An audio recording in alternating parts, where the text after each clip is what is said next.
తెలియజేస్తున్నాను. ప్రజలకి ఏం చెప్తారు సార్? మొత్తం కోడి మాంసం తినకూడదని. తినకూడదు, అవసరం లేదు, తినొచ్చు, ఏం ప్రాబ్లం లేదు. ఏదైతే ఈ 4-5 పౌల్ట్రీలు వచ్చాయో ఈ పౌల్ట్రీల చుట్టూ రెడ్ జోన్ ఏర్పాటు చేశాం.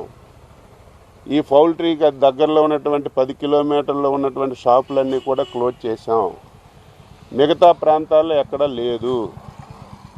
ఒకవేళ ఎక్కడా చిన్నది ఉన్నా సరే ఆ టెంపరేచర్లో ఆ డిసీజ్ ఉండదు. కాబట్టి దీని గురించి ఆందోళన చెందవలసిన అవసరం లేదు. పొరుగు రాష్ట్రంలో కూడా బర్డ్ ఫ్లూ అనే ఆందోళన ఉంది కదా, సో అక్కడ ఏమైనా బ్యాన్ చేస్తున్నారా? ఇప్పుడే తెలిసింది, ఇటు తెలంగాణకి రానివ్వకుండా చేస్తున్నారని, తెలంగాణ వాళ్ళు ఇటు రాకుండా చేస్తున్నారని. ఎక్కువగా మన గుడ్లన్నీ వెస్ట్ బెంగాల్ వెళ్తున్నాయి, వాళ్ళు కూడా ఆపారని ఇప్పుడే మాకు యూనియన్ ప్రెసిడెంట్ కూడా ఫోన్ చేశారు. మా ఆఫీసులు కూడా వాళ్ళతో మాట్లాడుతున్నారు. తప్పనిసరిగా ఈ సమస్య కూడా పరిష్కరించడానికి ప్రయత్నం చేస్తున్నాం.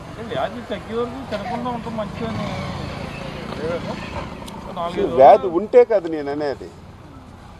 ఇప్పుడు వ్యాధి ఉంటే ఎవరు సజెస్ట్ చేయరు కదా. వ్యాధి ఉంటే సజెస్ట్ చేయరు. ఏదో సోషల్ మీడియాలో వచ్చినట్టు 40 లక్షలు బర్డ్స్ చనిపోతే ఎక్కడో పెట్టుకొని దాచుకొని 40 లక్షలు పోడ్చాలంటే గొయ్యలు ఉండాలి. మీ కెమెరాకైనా మా కెమెరాకైనా ఎవరి కెమెరాకైనా కనిపిస్తుంది. ఇది కూడా 4,05,42,000 చనిపోయినట్టు మా సమాచారం వచ్చింది. ఇది అలార్మింగ్ స్టేజ్ కాదా సార్? ఇది అంటే ప్రైమరీగా 5 లక్షల కోళ్ళు చనిపోయాయి. ఇది జరిగి 10 రోజులైంది. ఈ టెంపరేచర్ పెరగడం వల్ల ఆ డిసీజ్ కూడా తగ్గుముఖం పట్టింది. మళ్ళీ ఎందుకు ఆందోళన చెందిందంటే నిన్న రిపోర్ట్ రావడం వల్ల, ఆ రిపోర్ట్లో బర్డ్ ఫ్లూ వల్లే చనిపోవడం వల్ల మళ్ళీ ఒక్కసారి అందరూ ప్యానిక్ అయ్యారు తప్ప అంత సీరియస్నెస్ అయితే లేదు. మీకు కూడా ఎక్కడుంటే మాకు చెప్తే మేము అది కూడా పరిశీలించాం. ఆందోళన చెందవలసిన అవసరం లేదు. అన్ని జాగ్రత్తలు తీసుకుంటున్నాం. ఎక్కడ ఒక బర్డ్కి ఇది వచ్చినా సరే ఇమీడియట్గా మేము వెళ్ళి అది తీసి పక్కన పెడుతున్నాం.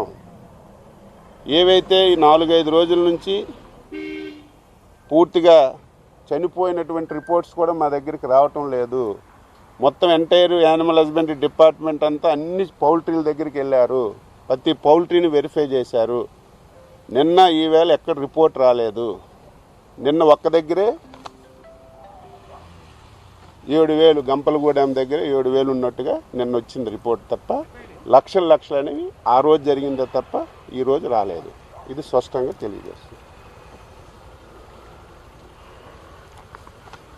Okay, thank you.